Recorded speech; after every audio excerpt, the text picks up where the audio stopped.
नमस्कार मेरे प्यारे साथियों, आप सभी का स्वागत है जीके शुभम स्टडी में। और आप लोग कैसे हैं? आशा करते हैं कि आप लोग स्वस्थ होंगे, मस्त होंगे, जहां भी होंगे अपनी अपनी तैयारी में व्यस्त होंगे। तो दोस्तों आज हम बात करने वाले रेलवे एनटीपीसी से संबंधित टॉप 20 ऐसे क्वेश्चन जो कि एग्जाम की दृष्टि से देखा जाए काफ़ी इंपॉर्टेंट क्वेश्चन है और कई वर्षों से एग्जाम में भी लगातार पूछा जा रहा है। आप लोग से एक निवेदन है कि वीडियो को एंड तक जरूर देखिएगा। यदि आप लोग चैनल पर नए हो तो चैनल को सब्सक्राइब जरूर कर लें। तो चलिए बिना देर के स्टार्ट करते हैं। आज का पहला क्वेश्चन है, किसे भारत का नेपोलियन कहा जाता है? तो दोस्तों किसे भारत का नेपोलियन कहा जाता है? आपका ऑप्शन दिए समुद्रगुप्त, अशोक, चंद्रगुप्त मौर्य या फिर हर्षवर्धन। तो याद रखिएगा आपका राइट आंसर हो जाएगा ऑप्शन सी, चंद्रगुप्त मौर्य। तो चंद्रगुप्त मौर्य को भारत का नेपोलियन कहा जाता है। तो याद रखिएगा ऑप्शन सी को लॉक कर लेते हैं। चलिए अगला क्वेश्चन देखते हैं दोस्तों, काफ़ी इंपॉर्टेंट क्वेश्चन है। हर्यक वंश का संस्थापक कौन था? दोस्तों हर्यक वंश का संस्थापक कौन था? आपका ऑप्शन दिया अजातशत्रु, बिंबिसार, उदयन या फिर शिशुनाग। तो याद रखिएगा आपका राइट आंसर हो जाएगा ऑप्शन बी, बिंबिसार। तो हर्यक वंश का संस्थापक बिंबिसार थे। तो याद रखिएगा ऑप्शन बी को लॉक कर लेते हैं। चलिए अगला क्वेश्चन देखते हैं दोस्तों, काफ़ी इंपॉर्टेंट क्वेश्चन है, इसको ध्यान से देखिएगा। कौटिल्य का अर्थशास्त्र किसके शासनकाल के दौरान लिखा गया था? आपका ऑप्शन दिया अशोक, हर्षवर्धन, समुद्रगुप्त या फिर चंद्रगुप्त मौर्य। तो याद रखिएगा आपका राइट आंसर हो जाएगा ऑप्शन डी, चंद्रगुप्त मौर्य। तो कौटिल्य का अर्थशास्त्र चंद्रगुप्त मौर्य शासनकाल के दौरान लिखा गया था। तो याद रखिएगा ऑप्शन डी को लॉक कर लेते हैं। चलिए अगला क्वेश्चन देखते हैं दोस्तों, प्रथम बौद्ध परिषद कहाँ आयोजित की गई थी? तो दोस्तों प्रथम बौद्ध परिषद कहाँ आयोजित की गई थी? आपका ऑप्शन दिया राजगिरी, वैशाली, पाटलिपुत्र या फिर कश्मीर। तो याद रखिएगा आपका राइट आंसर हो जाएगा ऑप्शन है राजगिरी। प्रथम बौद्ध परिषद राजगिरी में आयोजित किया गया था। तो याद रखिएगा ऑप्शन ए को लॉक कर लेते हैं। चलिए अगला क्वेश्चन देखते हैं दोस्तों, अशोक के शिलालेख किस लिपि में लिखे गए थे? तो दोस्तों अशोक के शिलालेख किस लिपि में लिखे गए थे उसी को आपको बताना है। आपका ऑप्शन दिया ब्राही, खरोष्टी, संस्कृत या फिर पाली। तो याद रखिएगा आपका राइट आंसर हो जाएगा ऑप्शन है ब्राही। तो अशोक के शिलालेख ब्राही लिपि में लिखे गए थे। तो याद रखिएगा ऑप्शन ए को लॉक कर लेते हैं। चलिए अगला क्वेश्चन देखते हैं दोस्तों, यदि दोस्तों आप लोग को पहले से किसी भी क्वेश्चन का आंसर पता तो आप सब उसका जवाब कमेंट बॉक्स में जरूर दीजिएगा। तो किसने चोल वंश की स्थापना की थी? दोस्तों किसने चोल वंश की स्थापना की थी? आपका ऑप्शन दिया परांतक प्रथम, राजराजा चोल प्रथम, विजयालय या फिर इनमें से कोई नहीं। तो याद रखिएगा आपका राइट आंसर हो जाएगा ऑप्शन सी, विजयालय। तो विजयालय चोल वंश की स्थापना किया था। तो याद रखिएगा ऑप्शन सी को लॉक कर लेते हैं। चलिए अगला क्वेश्चन देखते हैं दोस्तों, काफ़ी इंपॉर्टेंट क्वेश्चन है। महावीर स्वामी का संबंध किस धर्म से है? तो दोस्तों महावीर स्वामी का संबंध किस धर्म से है? आपका ऑप्शन दिए बौद्ध धर्म, जैन धर्म, सिख धर्म या फिर हिंदू धर्म। तो याद रखिएगा आपका राइट आंसर हो जाएगा ऑप्शन बी, जैन धर्म। तो महावीर स्वामी का संबंध जैन धर्म से है। तो याद रखिएगा ऑप्शन बी को लॉक कर लेते हैं। चलिए अगला क्वेश्चन देखते हैं दोस्तों, गुप्त साम्राज्य की स्थापना किसने की थी? तो दोस्तों गुप्त साम्राज्य की स्थापना किसने की थी? आपका ऑप्शन दिए समुद्रगुप्त, स्कंदन गुप्त या फिर चंद्रगुप्त प्रथम या फिर चंद्रगुप्त विक्रमादित्य। तो याद रखिएगा आपका राइट आंसर जाएगा ऑप्शन सी, चंद्रगुप्त प्रथम। तो गुप्त समाज की स्थापना चंद्रगुप्त प्रथम ने किया था। तो याद रखिएगा ऑप्शन सी को लॉक कर लेते हैं। चलिए अगला क्वेश्चन देखते हैं दोस्तों, काफ़ी इंपॉर्टेंट क्वेश्चन है दोस्तों। आप लोग जितना भी क्वेश्चन को देख रहे हैं आपके लिए काफ़ी एग्जाम में हेल्पफुल रहने वाला, तो आप लोग काफ़ी ध्यान से देखिएगा। बौद्ध धर्म के त्रिरत्न कौन कौन से हैं? तो दोस्तों बौद्ध धर्म के त्रिरत्न कौन कौन से हैं? आपका ऑप्शन दिए बौद्ध संघ, धर्म, सत्य, अहिंसा, धर्म, ज्ञान, संघ या फिर ध्यान या फिर अहिंसा, सत्य, ध्यान। तो याद रखिएगा आपका राइट आंसर जाएगा ऑप्शन है बौद्ध संघ, धर्म। तो बौद्ध धर्म के त्रिरत्न बौद्ध संघ, धर्म हैं। तो याद रखिएगा ऑप्शन ए को लॉक कर लेते हैं। चलिए अगला क्वेश्चन देखते हैं दोस्तों, काफ़ी इंपॉर्टेंट क्वेश्चन है, इसको ध्यान से देखिएगा। और दोस्तों यदि आप लोग चैनल पर नए हो तो चैनल को सब्सक्राइब और लाइक ज़रूर कर लीजिएगा। तो अजंता की गुफाओं का निर्माण किस काल में हुआ था? आपका ऑप्शन दिया मौर्य काल, गुप्त काल, मुगल काल या फिर चोल काल।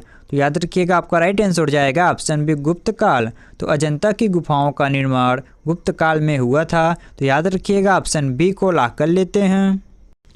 चलिए अगला क्वेश्चन देखते हैं दोस्तों, किसके शासनकाल में कुतुब मीनार का निर्माण हुआ? तो दोस्तों किसके शासनकाल में कुतुब मीनार का निर्माण शुरू हुआ? आपका ऑप्शन दिया अलाउद्दीन खिलजी, कुतुबुद्दीन ऐबक, इल्तुतमिश या फिर बलबन। तो याद रखिएगा आपका राइट आंसर हो जाएगा ऑप्शन बी कुतुबुद्दीन ऐबक। तो कुतुबुद्दीन ऐबक शासनकाल में कुतुब मीनार का निर्माण शुरू हुआ था। तो याद रखिएगा ऑप्शन बी को लॉक कर लेते हैं।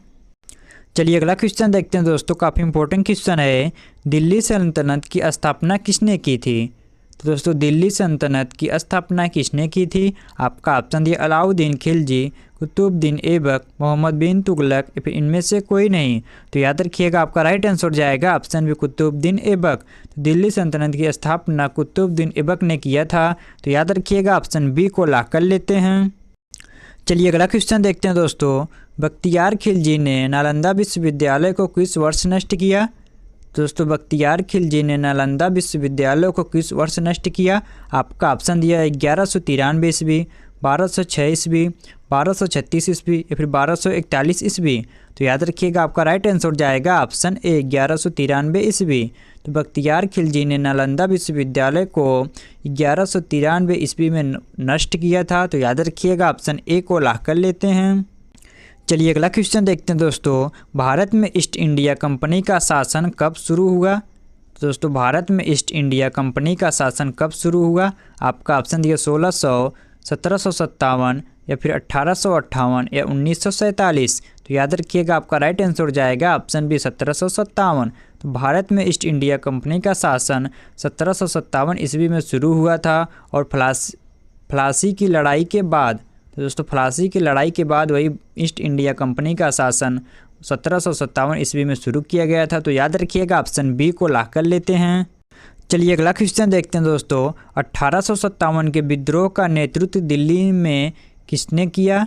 दोस्तों 1857 के विद्रोह का नेतृत्व दिल्ली में किसने किया? आपका ऑप्शन दिया तात्या टोपे, बहादुर शाह जफर, नाना साहेब फिर झांसी की रानी। तो याद रखिएगा आपका राइट आंसर जाएगा ऑप्शन बी बहादुर शाह जफर। तो 1857 के विद्रोह का नेतृत्व बहादुर शाह जफर ने दिल्ली में किया था। तो याद रखिएगा ऑप्शन बी को लॉक कर लेते हैं। चलिए अगला क्वेश्चन देखते हैं दोस्तों, काफ़ी इंपॉर्टेंट क्वेश्चन है, इसको ध्यान से देखिएगा। कांग्रेस का पहला अधिवेशन कहाँ शुरू हुआ था?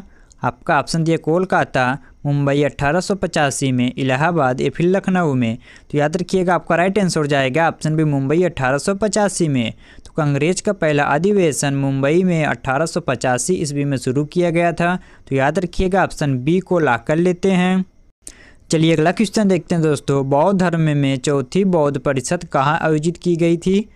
तो दोस्तों बौद्ध धर्म में चौथी बौद्ध परिषद कहाँ आयोजित की गई थी? आपका ऑप्शन दिया पाटलिपुत्र, कुशीनगर, कश्मीर या फिर राजगिरी। तो याद रखिएगा आपका राइट आंसर जाएगा ऑप्शन सी कश्मीर। तो बौद्ध धर्म की चौथी बौद्ध परिषद कश्मीर में आयोजित की गई थी। तो याद रखिएगा ऑप्शन सी को लॉक कर लेते हैं। चलिए अगला क्वेश्चन देखते हैं दोस्तों, काफ़ी इंपॉर्टेंट क्वेश्चन है। भारत में सती प्रथा को समाप्त करने का श्रेय किसे जाता है? दोस्तों भारत में सती प्रथा को समाप्त करने का श्रेय किसे जाता है? आपका ऑप्शन दिया राजा राम मोहन राय, दयानंद सरस्वती, बाल गंगाधर तिलक या फिर महात्मा गांधी। तो याद रखिएगा आपका राइट आंसर जाएगा ऑप्शन है राजा राम मोहन राय। तो भारत में सती प्रथा को समाप्त करने का श्रेय राजा राम मोहन राय को जाता है। तो याद रखिएगा ऑप्शन ए को लॉक कर लेते हैं। चलिए अगला क्वेश्चन देखते हैं दोस्तों, काफ़ी इंपॉर्टेंट क्वेश्चन है, इसको ध्यान से देखिएगा।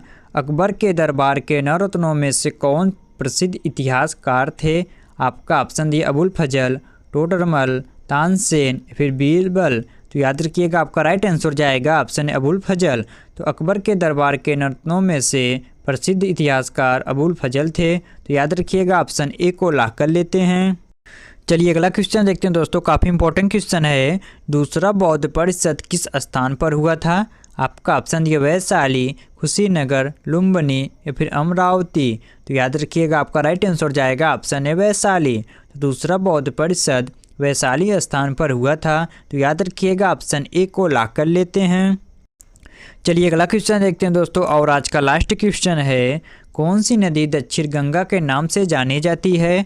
तो मेरे प्यारे साथियों, कौन सी नदी दक्षिण गंगा के नाम से जानी जाती है, उसी को आपको बताना है। आपका ऑप्शन थे गोदावरी, कृष्णा, कावेरी या फिर महानदी। तो मेरे प्यारे साथियों, एक क्वेश्चन आप सबके लिए है, जो इसका जवाब आप सभी को कमेंट बॉक्स में बताना है। यदि आप सभी को वीडियो पसंद आए तो वीडियो को लाइक करना, शेयर करना और हाँ, चैनल को सब्सक्राइब करना ना भूलना, ताकि इस प्रकार की इंपॉर्टेंट वीडियो आप लोग के पास हमेशा पहुँचती रहे। मिलते हैं आप सबसे नेक्स्ट वीडियो में, तब तक के लिए जय हिंद, जय भारत।